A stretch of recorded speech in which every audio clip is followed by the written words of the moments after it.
This is the Horse Radio Network.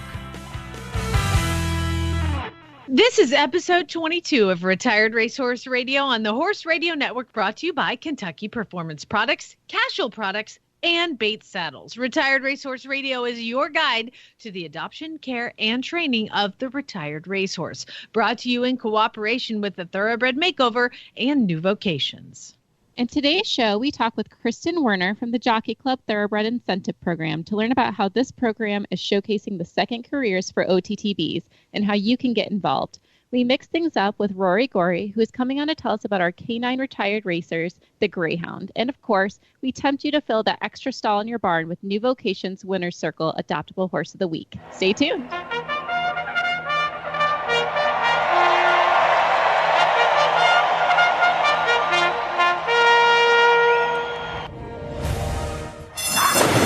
And they're off on Retired Racehorse Radio, the podcast that is your guide to the adoption, care, and training of the retired racehorse. This is Jamie Jennings in Norman, Oklahoma. And this is Joy Hills from Kalamazoo, Michigan. And you're listening to Retired Racehorse Radio.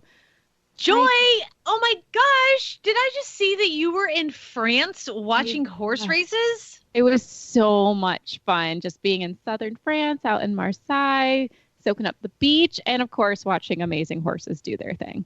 Oh my gosh, what track did you go to? So we went to the Pont de Vivaux, and I'm going to get yelled at by a lot of French listeners. You can correct me later. But it was so neat. So it wasn't a turf track, but I think it's because since Marseille is right on the Mediterranean, they have more of a sandy feel. So the footing looked amazing. I wanted to ride on it personally. But it was so cool to see the similarities and differences between U.S. racing and French racing. So, speaking of differences, do they run the same direction or do they go the wrong way? They actually get, at least in my experience, a longer warm up, and the audience gets to watch it, which is pretty cool. So they actually walk them out, which you'll see here in that kind of smaller kind of circle. The post parade, yeah, you'd see them do that, and then the jockeys will get on, and none of them have the pony horses that you see at ours. There was a 12-year-old walking one of these race horses out in a snaffle bit. Wow. And so the jockeys just get on, and then they run them to the right, just kind of canter them, little stretch out a bit and warm them up that way. And then they'll walk them back to the starting gate. So it was really neat to see them start out on the right and help them warm up. So they still run counterclockwise? Yes. Okay, cool. And so what were some of the similarities? The betting for sure, and the enthusiasm. Oh, that for sure was there. But, most of the attack was the same. That was great to see. There are more differences, honestly. They didn't whip the same way that you see here, which I know that's a controversial subject and getting into. Well, do they have different whip? Do they have any whipping rules at all? I don't know them in full, but it looks like they just limit the amount. Okay, gotcha. Yeah. But it's still like the foam ones. I mean, it was fine. The horses looked so happy, though. It was just nice to see, and they came right out. They were all braided like a big kind of parade type thing. Aww. Yeah, and they gave those horses so much praise at the end, even the ones who maybe weren't the strongest in the race. But every horse got big pats, big praise, and they threw a big fancy cooler over them at the end and gave them a nice cool down that we got to see. So that was really nice. So southern France in December, what's the weather like? It was in the 50s when we were there. It did start to get a little bit cooler towards the evening, but nothing crazy. It was nice. But you're in the Mediterranean and you're the beach and you could swim and everything. So was it too bad during the day? Oh, no, it was beautiful. I did not want to come back to Michigan. And so this was kind of your honeymoon because you got married about a year ago, I think. And yeah, we had a belated one, just work schedules, new house, all that kind of stuff. So we decided we wanted to make sure the trip was worth it. And so we got to plan this big excursion to southern France, saw some really cool things. And France is very pet friendly. And I couldn't believe how many places allow dogs. And even some of the medieval cities we went to, you could see hoof prints along the nature trails. So people get to ride around in all these historic areas. And yeah, it's the only different part I got to go. I flew through France, but we had an entire day in Paris. And what shocked me was that you could go into a restaurant and you can see the menus on the outside. And I was like, Chad, we are not going anywhere where on the menu it says the word cheval. And he was like, why not? I was like, don't question me about this. Yeah, that's horse meat. We luckily didn't find any of those restaurants out of several of the ones we went to. Did eat way too many crepes, but it was worth it for sure. But you've been staying busy too. You have a new pony. I do. You know, it's definitely, I'm training for this organization called Horse and Hound Rescue Foundation. And they send me kind of one at a time of the horses. At the beginning, it was the horses that are ready to get trained up and just be rideable and send them on. And I got several horses started for them, most of which have been adopted. But now they're sending me the more difficult ones. And so the current one that I have has been adopted out twice and has been returned twice because he bucked the new owners off. Well, those of you that train horses off the track or you've ever ridden one right off the track, there's a lot of things that they don't know. I mean, they can have somebody up on top of them, but they don't know how to steer. They don't know what leg pressure means. And so seeing this horse, he did something really interesting that I fed him. His first day, I bring him in and I give him some grain because he stays out in a paddock for half the day. And I bring him in and he takes his first couple bites of grain and he goes to the middle of the stall while he's eating and starts colicking. And I was like, oh my God, like kicking at his belly, biting at his belly, uncomfortable. And then he went back over to the grain and ate more, went back to the middle of the stall and started and I was like, oh my gosh, this horse has major ulcers. Like, I mean, and his hair coat, and it just kind of looks like a mess. So he's been passed around so much and raced before. So it made sense that he would have ulcers. So I contacted the rescue. They're like, yeah, treat him, go for it. So I start treating him. And then I finally do some groundwork and I'm like, I'll teach you how to move forward with just a voice command. And so I got him in the round pen. We did a little join up, some long lining, he wore a giant, I have Buck the teddy bear. It's like this ginormous teddy bear that I put on all the horses. By the way, like you guys need to follow Jamie on Facebook or be an auditor. Great. Yeah, Buck the bear has been a good addition to the family, and he didn't buck him off or anything like that. So I went to get on him, and you sit down and you put your leg on, and he just stood there. Just not that he was bad. He just had no idea what you were saying. So most likely deducing this horse's past is he came off the track. He had some ulcers. He got adopted out. He went to somebody's house. He got more stressed because he went to a new place. Had ulcers. They got on him and they were like, hey, go. And they kicked him or spurred him or whipped him or whatever they're going to do. And he bucked him off. And then they sent him back to the rescue. He gets uprooted again and does the whole thing over again. Somebody probably did that. And then he bucked him off. So I just tried to think of like, how can I get you to happily move forward and jump forward? And so I just started working on voice commands in the round pen, like clucking and the voices and the, breathing for a downward transition and things like that. And he really has responded. And I would like to say that I've had him 3 weeks and today was our first canter in the big arena. How'd it go? He to the right, he was amazing. I was doing that's the canter cue in the round pen. And so we got that really solid and I got on him and we go to the right. And I noticed that he was better to the right in the round pin. So I did that one first, kissed, jumped into the canter. Really good. Great. Let's go to the left. Yeah. But then I asked him to go to the left and he immediately did this like ears pinned shut down thing. And, to somebody who that's going to scare, he wins because they're like, oh my God, I'm not riding this horse. I'm going to get off. And so he's probably learned that he can win these battles. So I just kicked him. I was like, you don't get to behave like that. And he went back to the trot, kept him trotting, picked up the canter again, and he was perfect. So I we'll just continue that and I'll let you guys know how it's going. He is a really pretty, like strawberry roan gray. He's just gorgeous, 6-year-old gelding. So, and he is up for adoption. So if you want to follow me and take a look at that, you are welcome to. I love it. Well, good job on that one. And I'm definitely looking forward to following his progress and hiding him from my husband who thinks we should buy a gray. Oh, really? Horse. Here you go. He needs somebody who's just going to be patient, and understand where he's coming from. But what's really great is that I've been able to kind of figure out what his life story is so I can impart that to his adopter and help him out. And that's what I like too about this program is that I can figure these horses out, and the people that adopt them just call me.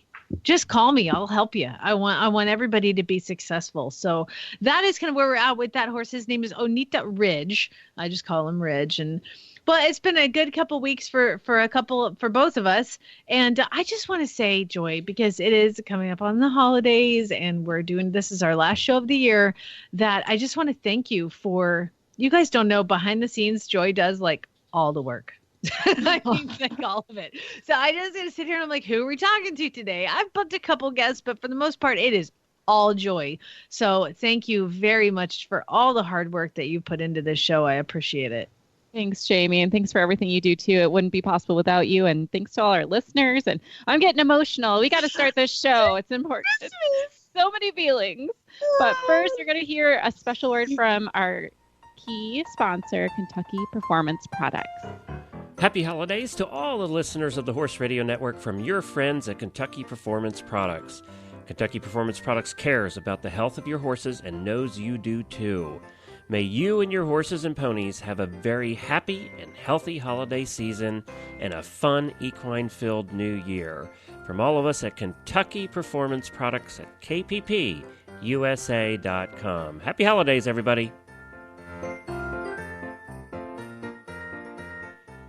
It is my pleasure to introduce y'all to Kristin Werner, and she is the legal associate for the Jockey Club TIP program, the Thoroughbred Incentive Program. I think it's just such a phenomenal addition to the equine world. And you've been working with the program over the last few years, and oh my gosh, it has grown so much. Kristin, thank you for taking our call. You're welcome. Thanks for having me.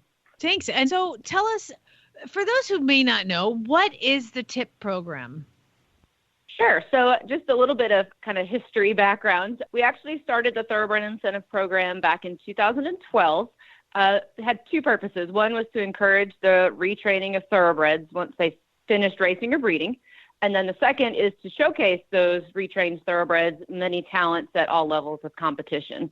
We started with two parts of the program. One was competition incentives at horse shows. And our first year, we had awards at about 150 shows. And then we had two annual awards, the TIP Thoroughbred of the Year, which is a non-competition award. So that's horses that are doing therapeutic riding work, police horses, anything that's not a competition horse. And then a Young Rider of the Year to encourage that younger generation to ride thoroughbreds and show them and be involved with TIP. We've grown since then.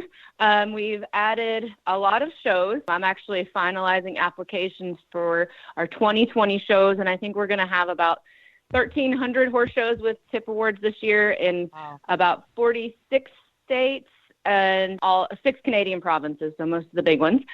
We still have the 2 annual awards, and those are really cool that we've been able to offer those all every year of the program. And then we added some more competition incentives as well as some other non-competition incentives. So I can go over those now, or, if you guys got any questions on the first stuff, we can stop there. I do. So when you've got all these awards, do y'all provide because when in 2012, I had a off the track thoroughbred and I won a TIP halter and I was so excited to win. I mean, it was cooler than winning the horse trial. I won the TIP halter, and to me that meant so much. Do those prizes come from you or from the horse show organization? They're all from us. So we offer ribbons and prizes at every show that has awards, and our prizes vary. The more we've grown, we've kind of had the halters were our first year prize, and they were pretty amazing. But unfortunately, with that many shows, we aren't able to do halters at every show. We do still do some halters, but we kind of reserve them for our more special awards in our year-end program. But we also do some prize money. So we do, for the most part, eventing has prize money, got hunter jumper classics, some kind of special shows for hunter jumpers. And then we do a lot of prize money for series end awards. So folks that participate in a show series all year long and qualify for those series and awards, they get rewarded, which helps the show out, but then also gives us an opportunity to give them a little extra reward at the end of the year. Now, I have a thoroughbred and I would like to go to a TIP show. How do I get involved? Super easy. So for all of our tip programs, we introduced what's called a tip number. So they are free to obtain, and I guess I should have said that all along. All of our programs are free to participate in. So it's free to get a tip number, free to register, and then any of our programs that are actually run through TIP, which would be the performance awards, and our non-competition programs are free to participate in. Obviously, shows have entry fees, and our championships has entry fees, but other than that, the program itself is free of charge to thoroughbred owners. So you just go to the website, which is tjctip.com, and there's a place that says My Account and register for a tip number. And you just go there. You'll need the horse's registered name, and you'll have the opportunity at that point to also note what the horse's show name is in case you've changed it. But we always tie everything back to the horse's registered name so that people can track them. We can tie them to their pedigrees and see how horses are doing in their second career. So if I've gotten a tip number, do I have to get one for each individual horse, or is it like a human tip number? It's a horse number, so each horse gets their own number. And actually, if you have bought a horse from someone that already has a number, you need to get your own number. It's really more of an account key. So we have some programs that run through the TIP online account, and then also it gives you the ability to go in and print your TIP card, which is what you can give to your horse shows that just has your horse's TIP number, registered name, show name, your information on it. So everything is based under that account. So each horse will have a number. It'll list the rider, the owner. When you get a new horse, you just go on there and log on and get a new number. Is this the website I would go to also kind of to see where the tip shows are in my area? It is. One of the other options on there is a calendar of horse shows. So we are actually in the process of finalizing those right now. So if you go there, right now it's only 2019 shows. The 2020 ones will be up in the next week or so. And then you can start planning your show schedule. Nothing like cramming a bunch of stuff on the website before Christmas. You're like wanting to go home. Yeah. Oh, wow. Last 2 weeks is a very busy time because not only is it horse shows, but it's also our performance awards, which is our year-end program. The deadline for submitting those is Friday. So it's a little bit of a busy time right now. No kidding. Now, what type of classes are involved? Are they thoroughbred only classes, or does the thoroughbred competing amongst all the other horses? And also, are there any Western classes? Sure. So we have different kinds of awards. It depends on the show type. Dressage and eventing and Western, for the most part, any Western performance events are all going to be what we call high point awards. So we offer awards to the highest placing thoroughbred competing in open competition. For hunters, jumpers, Western pleasure, English pleasure, we do have classes and divisions. So those would be two or three classes, and then champion and reserve, and then the champion of the class, champion of the division gets the prize. So we have both. It really depends on the show's choice for the hunters and jumpers. Some choose just to offer high point awards, in which case the horse would compete in the open competition. They take all the thoroughbreds, add up all their points, and give the high point award to the highest placing thoroughbred. So we have a little bit of everything. It just varies depending on the show and what they find the most successful. It's amazing how successful the TIP program has gotten. Now, there is also a TIP program associated with the Bureau of Land Management. I'm always having to think, okay, which TIP one? You guys were first. They can't copy your name. There are a couple other tips. There's a thoroughbred breeding incentive program. So we have a few. There's a trainer incentive. And fortunately, with the two different breeds, there's not a whole lot of mix-up. Yeah, you're not going to confuse your Mustang for your thoroughbred, most likely. No. Well, this is fantastic. Joy, I don't know if you have any questions. Kristin, you are fantastic. I feel like I've learned a lot. And again, the website is TJC, the Jockey Club, TIP, Thoroughbred Incentive Program, tjctip.com. You can find out all of the information there. Anything else you want to add before I go peruse your website for the next 3 hours? Yeah, click under Thoroughbred Owners and Riders. That's where all the info is. And I would just mention, too, we do have our year-end awards program, which is the performance awards. That's lots and lots of disciplines and divisions and self-reported. So you record all your results, and we calculate lots of year-end winners. We also have a trail riding program for those who just recreationally ride or drive their thoroughbred. They record their hours, and we do prizes at different levels. And then I have to give a plug, of course, for the TIP Championships, which is in September at the Kentucky Horse Park. And for eventers, not to be left out, we also do TIP awards at the U.S. Eventing Championships, which is the week before our show. Fantastic. Again, that's tjctip.com. Kristin, thank you so much for coming on. You're welcome. Casual Company helps you enjoy the ride with their full line of trail bags and tush cushions. From cantle bags to horn bags and everything in between, comfort and convenience on the trail is what Casual does best. So stay up to date with the latest products and news. Follow Casual Company on Facebook and Instagram. And to find their products, visit an authorized dealer or visit casualcompany.com. Well, we have something real special here. We're going to be talking about greyhounds with Rory Goree. Welcome to the show, Rory. Yeah, thank you. Nice to be with you today. We're so excited to have you because a lot of our listeners do have greyhounds, but it's also something that we don't know a lot about on the racing side. I see them this time of year. I'm from Michigan, so I see all the adopted ones and their cute sweaters, and they're such fun dogs, and I love watching them zoom around the dog park. But I don't know much about greyhound racing. Can you give us kind of that high-level view of what's that like? Well, as the sport itself, like, with thoroughbred racing or quarter horse racing, it is a very exciting sport, seeing this athlete do what it loves to do, zip around that track. And these greyhounds, as you've seen with the pets, they make great pets because of the way they've been raised by the industry, the farms that raised them, and then the people who worked with them at the track. So when they come into your home, they're well socialized because of their upbringing with their litter mates, with their mom, and then with all the handling they got from the people at the tracks. And, it's kind of sad to see what's happening to the sport where, like with Florida, where it's going to be shutting down, and then Arkansas will be shutting down in 2022. And it's just sad to see that, this great breed will be dwindling down to almost nothing here in the United States. And then a lot of people are going to be out of jobs. Yeah. So, we're kind of seeing some of those things in the racehorse industry of that being questioned, but it seems like greyhounds have kind of been dealing with a struggle for a few years now. And I've never even had a chance to see a greyhound race in my life. Granted, I'm, in my 20s, but what has happened to lead to this? Well, you have the folks that are against racing, like the greyhound racing, the people that are really against that. They've in essence, they've been using the dogs to get rid of the sport because a lot of them are actually anti-gambling people. Mm-hmm. They don't like gambling, so they've kind of used the dogs as a way to try to get rid of that aspect of the gambling part. And then you also do have those that think it's cruel.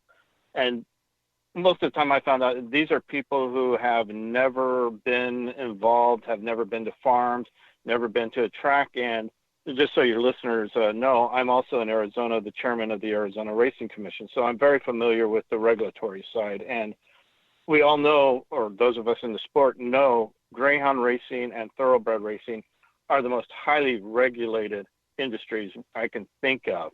I, as a pet owner, if I had to go through such regulation just to have my pets, I'd probably give up and just not have another pet. But, the sport is highly regulated, and these people are watched, and the dogs are looked after and well cared for. And it's a sad to see some people have used the animals to bring about an end of a great sport. I can definitely understand that. And like I said, us as racehorse fans, we're seeing that come up more and more.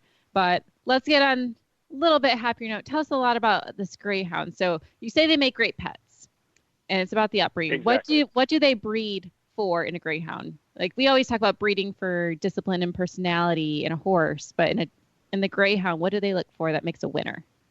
It's not necessarily looking for what makes a winner, but what's going to make a great dog. And they're looking for their disposition, that it's going to be fit in with the pack. It's because when they're living at the track in the kennels they're living in a pack environment. So they need to be able to get along with everyone in their pack.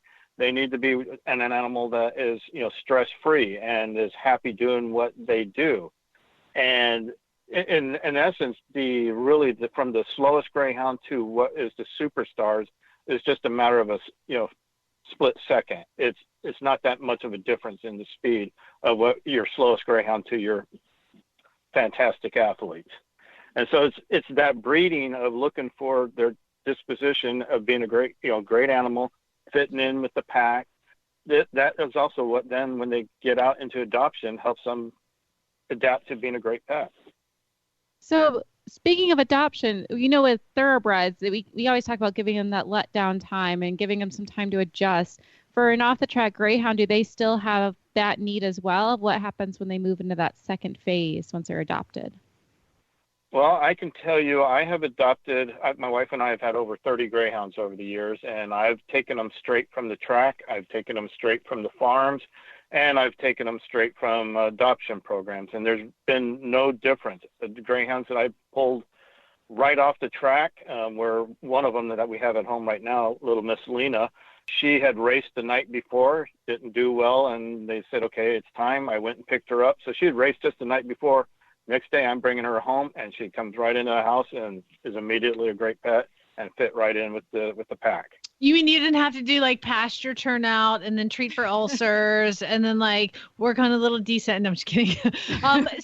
So what makes a greyhound a great pet? What are some of the kind of like shining things about a greyhound? I think it's just their attitude. They've been raised around people. They're handled by multiple different people. So I think that helps them adjust to the home and dealing with a new family. And they love people because they've been around the people all their lives and handled by these different people. And I think that's just one of the things that, as soon as they see the people, we kind of joke that our dogs, that if the mailman opened up the door and walked away with one, they'd be like, all right, here we go. The new human we're going with. Oh, my goodness. And so do they get along with children, other animals, cats? We look at all kinds of other breeds. I have German Shepherds, and sometimes can be questionable. But what about the greyhound? I know of greyhounds that live with cats. I know of greyhounds that have lived with ducks. I know of greyhounds that have lived with rabbits, and obviously greyhounds that lived with children. Although I do advise if anyone that has children, it's regardless of what type of dog, your child needs to know how to handle an animal, not just go jumping on them when they're sleeping, those type of things. But yeah, greyhounds, there's some that will not like cats, but there are some that do like cats. And one of the things we try to do as we're getting them off the tracks or off the farms is we try to get them cat tested before we bring them into an adoption program. So the adoption program knows kind of what they're getting, 5 cat safe and 5 that really don't care for cats. Yeah. So do you have to do greyhounds bark a lot? Are they quiet? Are they active? It depends. We have, as I was just mentioning, little Miss Lena. She will let us know when the FedEx, UPS driver has pulled up, or even when the yard guy has pulled up. All the 4 others, they just keep on sleeping through it. Each one is just a little different. It's always a joy seeing their personalities and with how they fit in. What about exercise requirements? I think about my ex-racehorse who sometimes we need more of a warm-up, and other days she's lazy like a cinnamon roll. But what about a greyhound? Well, greyhounds can vary.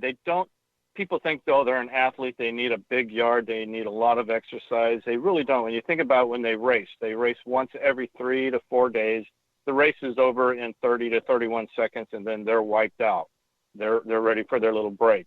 When I first adopted my first greyhound in 1993, I lived in a condo and just had to take the greyhound out for a walk every day, several times a day for a walk. Right now where I live, they have a yard, so most of the time they're in the house. When they want to go out and play, they will go out and play.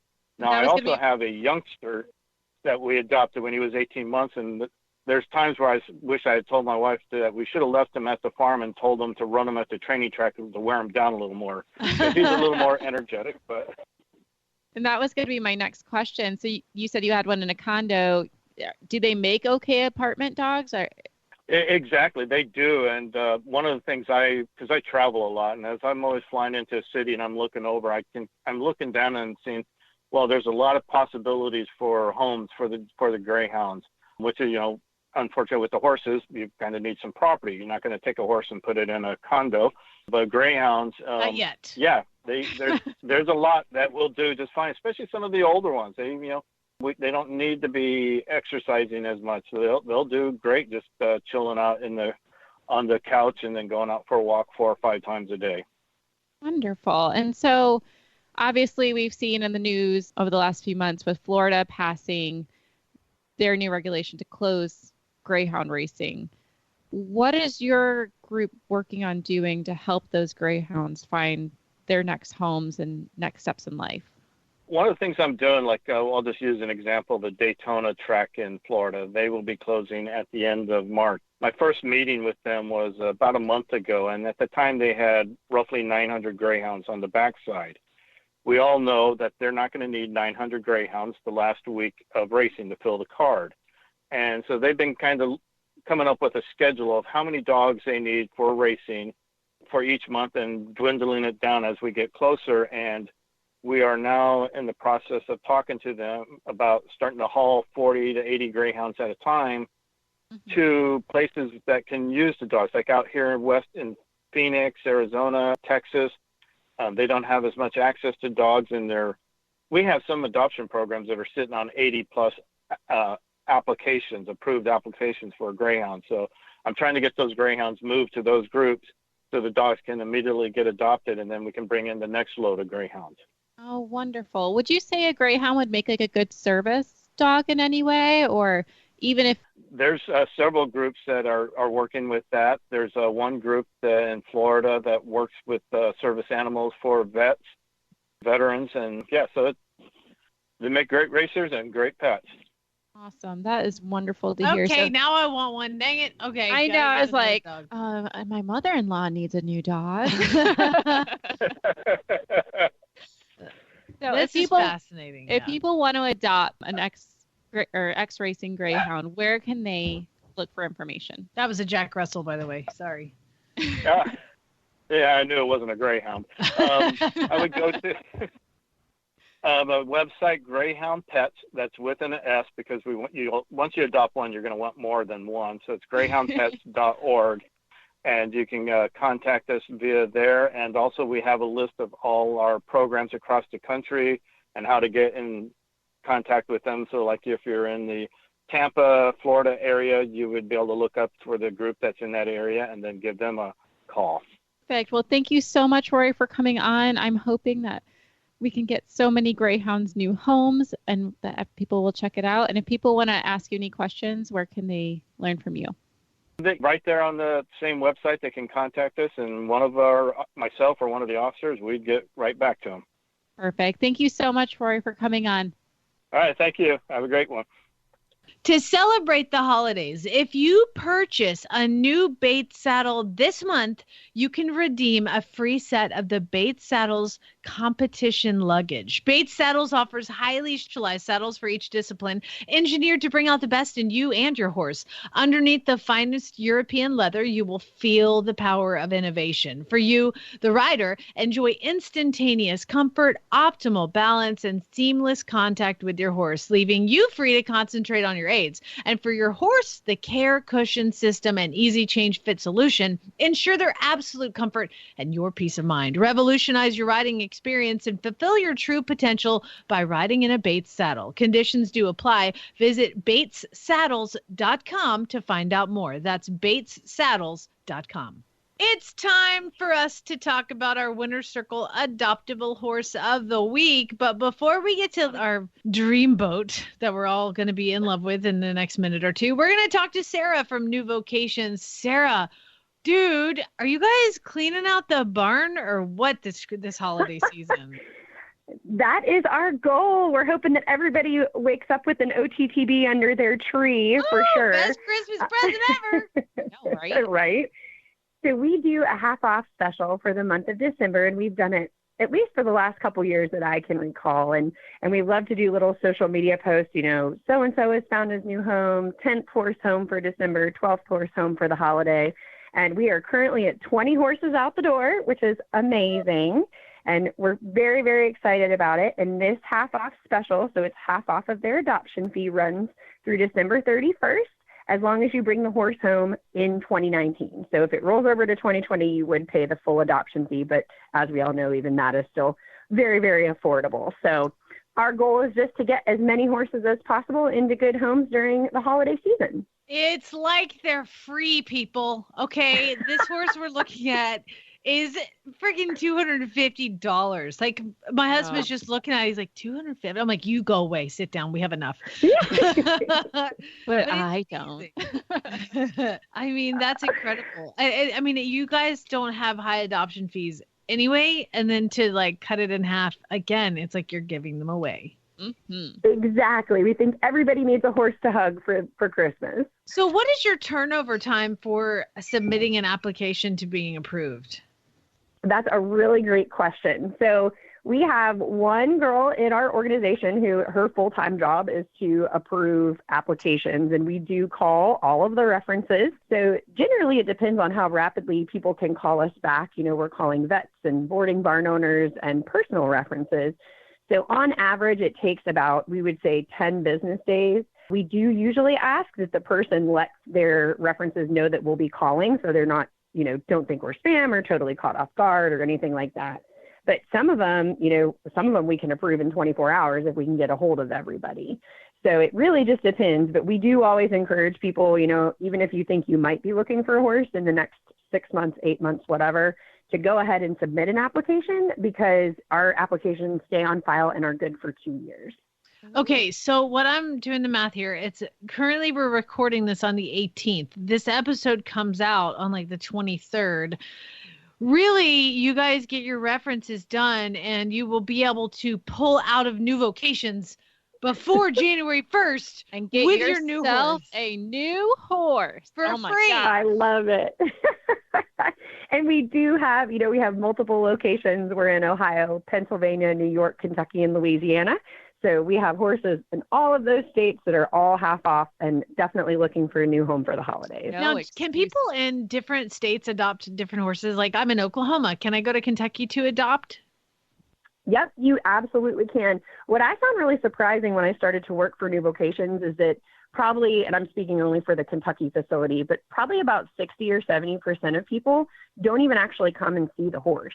They look at the videos and photos online. They talk to Leandra, you know, about the horse and its quirks and its personality. And that is how many people adopt sight unseen. Oh my god! Which for me was really surprising. So we had talked about how like I do some of the back work for the show, and we'll have a horse lined up, and then I'll get an email saying we got to switch out the horse. He was just adopted. I was like, we just talked about this 20 minutes ago. That's great. That's great. Well, you know, every home is a good home. And then for people who maybe don't know, say you get a horse from New Vocations and they buy it sight unseen and they get it to their house, and for some reason the human has a personality disorder that's not getting along with the horse. What can they return it to New Vocations, or do they have to? Absolutely. Nope. What we usually try to do is, if it is, say, not necessarily a personality issue, but what we feel could potentially be like a training conflict, or, you know, they feel that the horse isn't acting appropriately, you know, we always ask, is it turned out? How much food is it getting? But we try to get them to work with our trainers and kind of walk them through the process to bonding. And then if that still doesn't work out, we always take our horses back. We definitely don't want anybody to be unhappy with the horse that they have.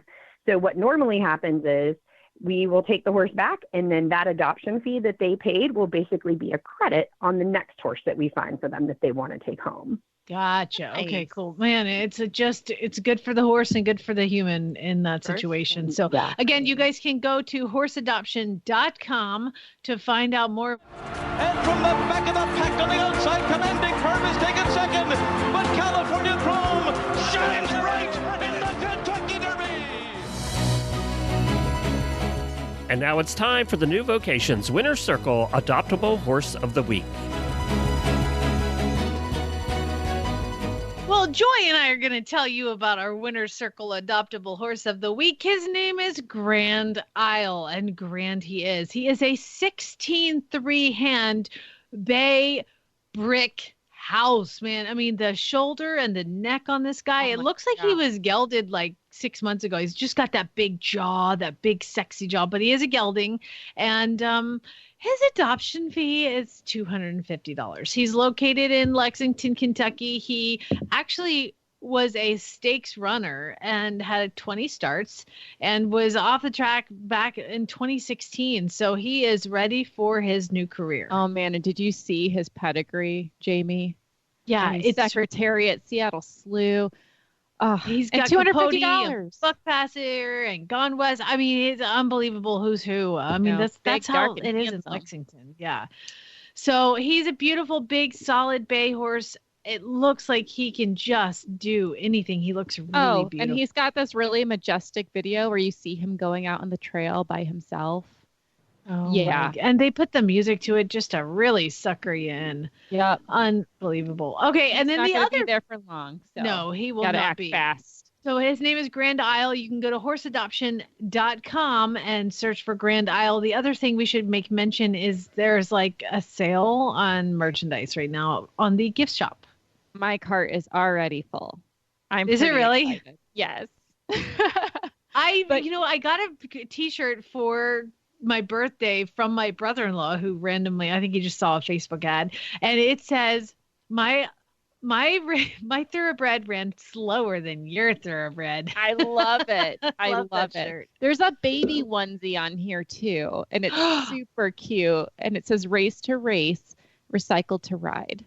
I love it. I love it. Very cool stuff in there. Cute. So again, you can check out new vocations. It's horseadoption.com and then just click on like follow through to their online store. Yes. It's well worth it, guys. 20% off, get some Christmas gifts, and then get yourself a horse. It's a win-win. You can find our show notes and links to today's guests on our website at retiredracehorseradio.com. Like us on Facebook and Instagram. Just search for Retired Racehorse Radio, or you can follow us on Twitter at Horse Radio. Jamie's email is jamie@horseradionetwork.com, and my email is joy@horseradionetwork.com, or follow me on Instagram at joyhequestrian. Thanks so much to our sponsors, Kentucky Performance Products, Cashel Products, and Bates Saddles. And don't forget to check out all the other shows on Horse Radio Network at horseradionetwork.com.